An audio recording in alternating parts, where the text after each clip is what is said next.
Hey, whenever you might be watching this, whether it be the morning, evening, afternoon, got some exciting news for the channel. Got a brand new Panasonic Lumix GH6 camera. Been in the market for a mirrorless for a while and finally pulled the trigger. Had been telling myself if I was continuing to do hiking videos and other videos for about a year, I'd probably step it up. So we're going to test out the quality with a quick little video. I'm going to be preparing to go up north this week. Hopefully do some trail maintenance up around the northern presidentials around my trail, and also probably get in a couple smaller hikes, hopefully, based on how the weather's doing. And figured I'd do a quick video, test the camera out, and show what's kind of going to be in my pack this time of year for shoulder season. So shoulder season kind of referring to the sort of spring, winter sort of time. Been a lot of snow up there recently up high, I know, especially above like 3,500, 4,000 feet. So kind of a mixed bag. It's like a hybrid of sort of my winter pack and my 3-season pack, I guess you could call it. So first, most importantly, this is my Osprey Talon 33. I've been hiking with this, I think, through the seasons for about 2 years with the exception of a few different hikes. It's more of a day pack. I'm more of a day hiker. I don't usually carry a tent with me, though I do carry a bivvy pretty much all the time. And a pad as well. But yeah, really like this thing. It's got great pockets on it, nice hip pockets. The kind of selling point to me on this backpack when I was looking at this was the straps on the side are great for affixing your snowshoes to your pack in the winter, which can be a pain in the ass, frankly. Sometimes many people come up with different methods to do it, but this one's worked nicely for me. And again, just a good all-around pack. Couple things I do have on here. I do have a Garmin InReach Mini that my buddy's been I should be thankful, I should say, that he's let me borrow for about a year and a half now. Do a lot of solo hiking, so it's been good if I don't have cell service to be able to talk to my wife and kind of let her know where I am or let anybody else know where I am. Usually just send a couple text messages along the way if I don't have cell service. This is just a Leatherman tool that I kind of keep on here all the time. Inside here, which I believe I forgot to take out. This is in no particular order, by the way, just kind of winging it and going through what's in my pack. I always keep a pad with me as well to sit on. In the winter, this also doubles. Apparently there's a pebble hiding in here. This also sort of doubles as something to sit on to insulate your body a little bit from the snow and the cold ground if you do have to sit and wait or anything like that. So I kind of just throw this. It's actually my water bladder sleeve in here. But got that. As far as what we're keeping in the pack, what I'm intending on bringing with me, pretty basic, but got some water. I usually keep 2 liters with me, and some Nalgene bottles or Camelback bottles or whatever.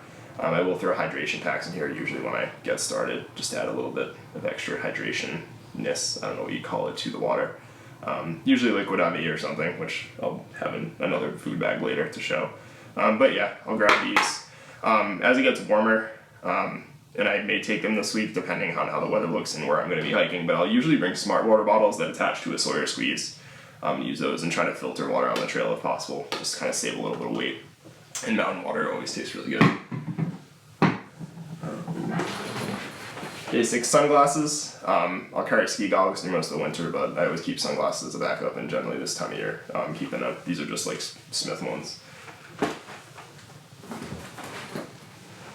This is a backup hat that I always throw in here. It's like a wool hat. I'll say I'll keep it in for this time of year in the winter. In the summer, probably not as much, but this is supposed to be a shoulder season hiking video, so I'll just go with what I'm bringing. Extra smart wool socks. Dry socks, always good. I actually carry leggings in here in case I was ever really cold and needed them. Extra gloves, and that's it in there. But just kind of extra stuff. I'll usually stuff this at the bottom of my pack. This is more of the just-in-case stuff that I have in a dry bag here. Just an Osprey standard dry bag. Looks like a 3-liter one. Extra headlamp. Always carry one of those. This is sort of an e-brace thing I have from a while back when I had some sort of nagging knee issues. Figured it's good to carry in there in case you ever twist your knee or something that could help. Extra tissues. Get a leaky nose. Ibuprofen. Another sort of tie wrap sort of thing you could probably use on your ankle or something if you had to. Apparently more tissues in here. And a basic first aid kit. Always carry this with me. And I think I got some chapstick in here. Yeah, I'll get a little bit of chapstick. Alright. I'll be splitting these up and probably throwing these in like a hip pouch or whatever. I'm still going to bring some hand warmers with me, I think. They don't really weigh that much. They're just good to have if your hands ever get really cold. You can kind of just pop them open or pop them open ahead of time. You have your hands nice and toasty. Have toe warmers in here. I usually don't bring these as much. I will in the winter. Probably not going to throw them in. We'll see. Sawyer squeeze, again, attaches to smart water bottles. You just pretty much suck through the top. You can't use it if it's going to go below freezing. That'll break the filter and it doesn't work well, and water freezes obviously. So that would be a problem. Maybe bring this and some smart water bottles depending on if I'm doing some lower elevation hikes, like a feet 52 with a view, or like a sort of smaller Bald Mountain Artist Bluff waterfall, or some smaller hike like that that's lower in elevation. Lighter and AAA batteries in a Ziploc bag to keep it dry. Lighter for fire, and AAA batteries for headlamps. Which I probably need to replace those because they've been there a while. So it goes at the bottom of my pack, but I always take an emergency bivvy with me. You can usually get these pretty cheap. Weighs basically nothing, so it always goes with me. And actually, I think it has a whistle on here too. Yeah, it does. If you're in a situation you need to whistle to somebody to get attention. The poop bag, basically a little trowel in here, hand sanitizer, toilet paper, Ziploc baggie to keep it neat, and to put the, I guess sort of if you had to leave no trace and bring it down, you couldn't bury it. Yeah, you can put it in the toilet paper in here. You're good to go. Got a rain cover right here, just a no-name sort of one. I had an Osprey one that I lost, but that one had just as good reviews. This is my main headlamp. It's a black diamond spot that I'll use. Don't point it in your face when you're turning it on the trail in the dark, because it'll make you see spots for about 10 to 15 minutes. Ask me how I know that, but great headlamp. It has a nice little indicator on it to show battery power too when you turn it on, so that's pretty neat. Here's my main pretty much hat most of the year that I bring for like just an insulated hat. This is my Smartwool hat. This thing's awesome. Stays super warm, dries really quickly, and I love the Smartwool stuff. It's a little pricey, but I think it's worth it. These are Z-Packs gloves. I almost couldn't think of what they were and what brand. But Z-Packs, I forget which brand they are. Maybe I can follow up with it in a comment or description. But these things are awesome. I've soaked my hands in water in these in the Adirondacks on like ice slabs, and my hands were still warm, and it was wicking moisture. I don't know how they do it. I forget what it's like synthetic, like alpaca fur or something wild. I'm probably just pulling that out of my ass, frankly. But it's made out of some really awesome material. Yeah, really good stuff. I suspect these will be in my pack most of the time now. As for some layer type stuff, actually we'll go with these first. These are just basic OR gaiters, they're Velcro. I have some Hillsound ones too that I use, but they're a little bit tighter around my calves, so I tend not to use them as much. Definitely be bringing these up with the snow condition, just the mixed conditions of snow, monorail, probably wet, mushy snow, powdery snow, mud, water, all that. Will wrap below your boots completely, hooks onto your shoelaces. Yeah. My REI Puffy, I'm not sure what weight this is, but I carry this in my pack, I'd say, most of the year too. It's super light, it smushes down nicely, you can sort of like tuck it into the hood and wrap it up if you need to. But a really nice jacket. Nice and warm. This is something I'll probably throw in a hip pouch too, but this is actually just a wool buff. Not going to bring my baklava this time of year because it is getting a little bit warmer. This thing honestly works really well in the winter too, and I've used it, but you can pull it all over your whole face, up, whatever. Pretty versatile, or just put it around your neck. Keeps you nice and warm, so I'll usually throw that somewhere I can quickly get at it. Let's see. Then we got an REI rain jacket. Swapping this out for my shell for the winter. Pretty much doubles as a shell anyways. Yeah, and this was incidentally when I ordered it from REI, I actually got 2 of them. An extra one free of charge because someone probably made a mistake, but I'm keeping the extra rain jacket. I spent enough money on REI. There's Traction, Catula micro spikes, super popular. These ones are a little bit more beat up, so I don't mind wearing them on rock and ledge, which is kind of common with mixed conditions this time of year. I'm sure I'm probably going to be using them at least a few times, depending where I'm going.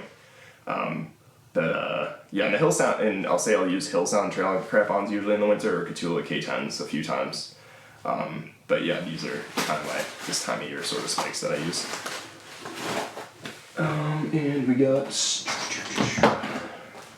trekking pole. I usually just use one trekking pole. Just works for me. A lot of times when I've been filming and stuff too, I've got one there for stability. I try to use trekking poles on the way down, and depending on the conditions in the winter on the way up. Just an extra point of stability, especially if you're by yourself. Map. This is not the only map for New Hampshire, but this is the one I'll be carrying with me. It's a waterproof, just White Mountains trail map, and it should be covering pretty much all the areas that I'll be hiking in. I will have All Trails offline maps on me. I like using those, but I'll never advocate for planning a hike or anything with just All Trails. You should be using guides and actual physical maps. And I'll print usually maps, even if it's like off my computer, I'll put them in a Ziploc bag to keep them dry, but I'll print maps of wherever I'm going, typically, if I don't have a map. It's pretty easy nowadays to get one online for pretty much anywhere. Compass, and I'll fully admit that I'm not an expert with a compass. I did take a navigation class from REI last winter. Kind of need to get back out and hone my skills a little bit, but definitely good to have, just so you have can actually get a direction instead of bearing if I really had to. But yeah. And the fun part, food bag. I just have an Osprey dry bag to sort of organize everything. I'm still sort of going through my winter food, which typically is stuff that's good to eat even if it's really cold. Like you're not going to eat Cliff Bars typically when it's really cold because they turn to rock. But jerky never really freezes because it doesn't really have any water. Trail mix, which is just like the Planters ones I think you can buy. It's like got like M&Ms and peanuts and all sorts of stuff in it, and then I actually threw raisins in here as well. And I'll keep usually continually adding to this as I eat it. So, a couple of Cliff Bars in here. I love these little mini ones. They're just easy to mow down on really quickly. A couple of these. I love these Black Forest sort of fruit leather things. They're not as good in the winter either, but I'm kind of excited to bring them out again because they're just tasty.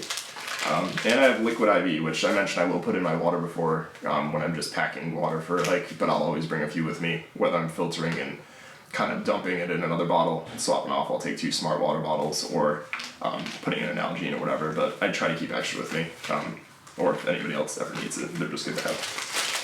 And again, just kind of keep that in a dry bag, just to keep it organized. That's pretty much it for the pack stuff. The only other thing I was going to go through was my footwear. It's kind of all over the place what I'm expecting. I just would hate to go up there and not have boots, since or like boots that I would want to wear that I have at home. So I'm going to opt to bring pretty much the 3 options that I've got. Probably won't be wearing these unless I'm doing some smaller trails and stuff way down low, but these are Ultra Lone Peak 6s. Got these later in the summer last year. Had been wanting to try trail runners for a while, and these are super comfortable, and I've been pretty impressed with them. I did a couple longer hikes with them last year. I haven't done anything super rocky above tree line yet, like in the presidentials, but I suspect I'll probably be testing these out this year for sure. Again, probably not using these. They're not really waterproof or anything. I think the trade-off is that usually they're more breathable, so if your feet do get wet, they'll dry out quicker, but not if it's like 28 degrees. It's not going to fly. So those they'll be getting brought up, but they probably won't be used. Most likely we'll be using these. These are sort of low-cut Keens. They are waterproof. I'm not sure what model they are. I really like them. I think the traction on these things is amazing. I used to use Merrells all the time, but I think the traction on these just blows Merrells away. They're also just comfier for my foot, I found. I do have the gaiters. I can strap them all the way down here so that if I kind of post hole or whatever, I won't get snow in my boot. These obviously aren't as worn as the full winter boots I'm going to show next, but these have become sort of really good, like 3-season boots for me. I really like these things. And these I'm going to bring, again, I'm probably 50-50 whether I'm going to wear these. I think these are Keen Rebel 2s, but they're basically insulated boots. These are my general main winter boots. The one thing I really like about these, though, is they're super waterproof, and there's no way you're going to really get snow down here if you're wearing a gaiter. The gaiters will do pretty well on these, but it's probably not 100% like these will be. Yeah, so I think that's really about it, other than my camera gear. I've got the new camera. I'll have some probably different lens covers with me, or lens filters, I should say. And I do have a brand new carbon fiber tripod that's like just under 2 pounds. So don't intend on bringing snowshoes. I'm kind of done with them this year. If you're watching trail reports up to probably leaving, but again, I'll be post-holing, and I feel like for bringing them up, there's not going to be a stretch of trail that's going to be long enough to make them worth it to lug in snowshoes for like a significant amount of mileage with you. So yeah, if you took the time to watch this video, as always, thanks. Hopefully you enjoyed it, and hopefully we'll be doing some really cool things with this new camera. Take it easy, and I'll talk to you in the next one.